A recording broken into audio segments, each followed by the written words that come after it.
Shri Radhe everyone. तो मैं आ गई हूँ आप सबकी favourite story advocate Anjali Awasthi का आज का एपिसोड लेके। आज का एपिसोड बहुत ही इंटरेस्टिंग होने वाला है।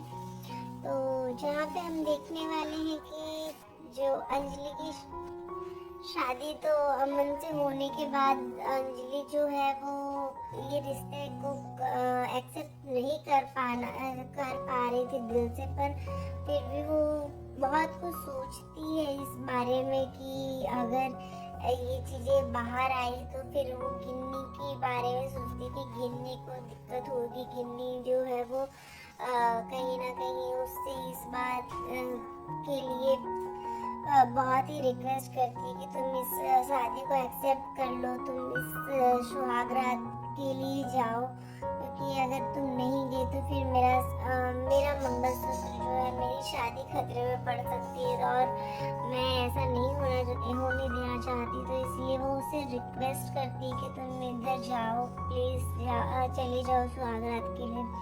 तो वो जो है उसके पैर छूने लगती है गिन्नी जो है अंजलि के। और यहाँ पे अंजलि जो होती है वो ये सोचती है कि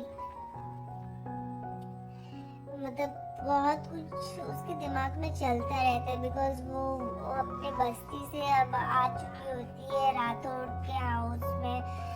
राघव सिंह राजपूत के हाउस में आ गई होती, जिसकी वजह से उसे ऐसा लगता है कि अब वहाँ पे सब लोग मतलब पद्मा के बारे में वो सोचती रहती है और अपने माता पिता के बारे में सोचती रहती है। तभी वहाँ पे हम देखते हैं कि जो गिन्नी होती है वो उसका एक चाल रहता है कि ये जैसे तैसे मतलब अगर ये अमन के साथ शादी कर ली है तो उसकी वजह से उसका पति जो है वो उसे अंजलि की तरफ अब ध्यान नहीं देगा, क्योंकि अंजलि से वो बहुत प्यार करता रहता है गिन्नी का पति।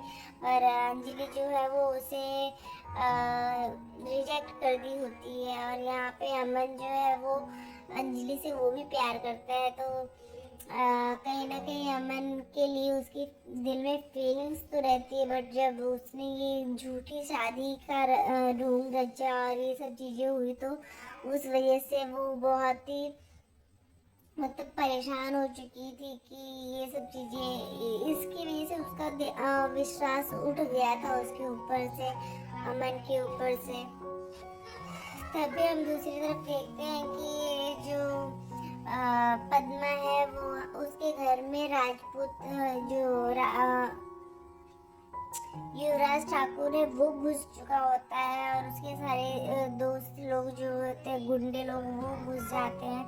तो वो वहाँ पे आके उसको टॉर्चर करता है और मोलेस्ट करने के लिए वो कोशिश करते हैं कि अब तुम्हें मैं लेके चलूँगा अपने साथ, अब तो तुम्हारी वकील दीदी तुम्हें बचाने नहीं आने वाली है। जिसकी वजह से पद्मा बहुत डर जाती है। वो अपनी कोशिश करती रहती है कि वो अपने आप को बचा पाए, पर वो अपने आप को बचा नहीं पाती है। और यहाँ पे हम देखते हैं कि जो पद्मा होती है वो बहुत डर जाती है, पर अब वो भी उसको जवाब देने लगती है। तो वो बोलता है कि तुम बहुत अपनी वकील दीदी के साथ रह के तुमने भी बहुत बोलना सीख लिया है। तो ये सब सुन के पद्मा को बहुत बुरा लगता है कि मतलब अब बहुत डर सी जाती है कि वो क्या करे, कैसे अपने आप को बचाए। और वो अंजलि से भी बात नहीं कर पाती है, अंजलि को भी कॉल नहीं कर पा रही होती है।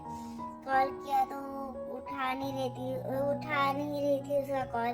तो वो बोलता है कि तुम क्या हुआ, तुम्हारी वकील दीदी तुम्हारा साथ देने नहीं आ रही है?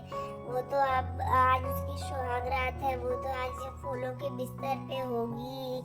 फिर ये सब चीज़ें उसे बताता रहता है। तो उसको बहुत डर लगता है कि अब उसको कौन बचाएगा उसके चंगुल से।